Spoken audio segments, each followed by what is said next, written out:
மாற்றத்துக்காக உங்களை முதலமைச்சர் ஆக்கணும் 2 திராவிடர்களுக்கும் சேர்ந்து உங்களை முதலமைச்சர் ஆக்கணும் சொல்லியிருக்காங்க. அது அவர் தனிப்பட்ட கருத்து. அப்படி ஒரு நிலைப்பாடு எதுவும் கட்சியில் மேற்கொள்ளப்படவில்லை. அந்த கருத்தில் மேற்கொண்டு சொல்வதற்கு எதுவும் இல்லை. இன்னைக்கு கூட்டுவதா எங்கேயும் அறிவிக்கல. நான் பிரஸ்ல கேட்டாங்க, நாளையோ நாளை மறுநாளோ உயர்நிலைக்குழுவை கூட்டி நாங்கள் பேசி முடிவு செய்வோம் என்று சொல்லியிருந்தேன்.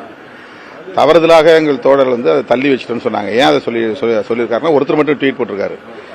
ஏன்னா இன்னைக்கு எங்களுக்கு ஆர்ப்பாட்டம் இருக்குது. கம்யூனிஸ்ட் கட்சியில நாங்கள் ஆர்ப்பாட்டம் பண்றோம். ஆர்ப்பாட்டத்தை முடிச்சுட்டு 8ஆம் தேதி நம்ம பேசலாம் அப்படின்னு முன்னணி தோழர்கள் சொன்னதுனால சரி நம்ம 8ஆம் தேதி வச்சுக்கலாம்னு பேசியிருந்தோம்.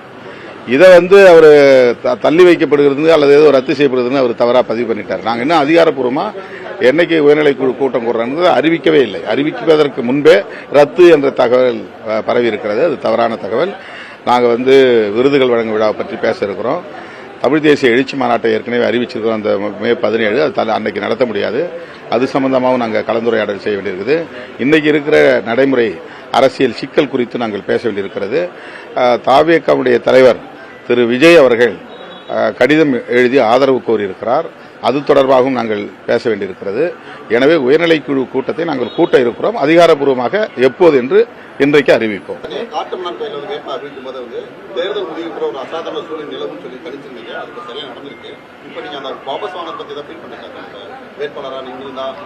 இல்ல, அதெல்லாம் நான் ஒன்றும் ஃபீல் பண்ணல.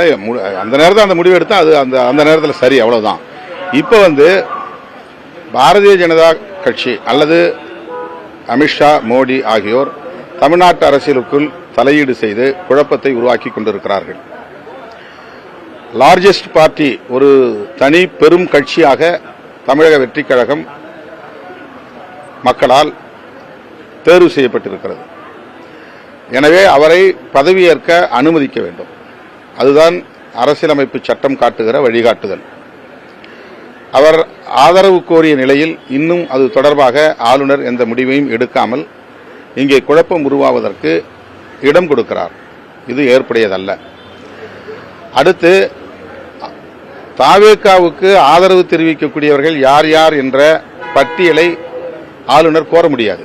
உனக்கு யார் சப்போர்ட் பண்றா, 118 கொண்டு என்கிட்ட ப்ரூவ் பண்ணிட்டு அப்புறம் நீங்க பதவி ஏற்புக்கு வாங்க அப்படின்லாம் சொல்ல முடியாது.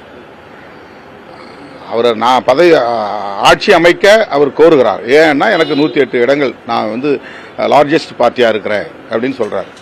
அப்ப அவரை பதவியேற்க அனுமதிக்க வேண்டும். அவருக்கு அப்சல்யூட் மெஜாரிட்டி இருக்கா என்பதை சட்டமன்றத்தில் தான் அவர் நிரூபிக்க வேண்டும். சட்டமன்றத்தில் நிரூபிப்பதற்கு அவரை அனுமதிக்க வேண்டும். அவ்வாறு இல்லாமல் காலம் தாழ்த்துவதன் மூலம் பாரதிய ஜனதா கட்சி திரைமறைவில் தலையீடு செய்து குழப்பத்தை ஏற்படுத்துகிறது என்கிற ஐயத்தை உருவாக்கி இருக்கிறது. இது ஜனநாயகத்திற்கு ஏற்புடையதல்ல.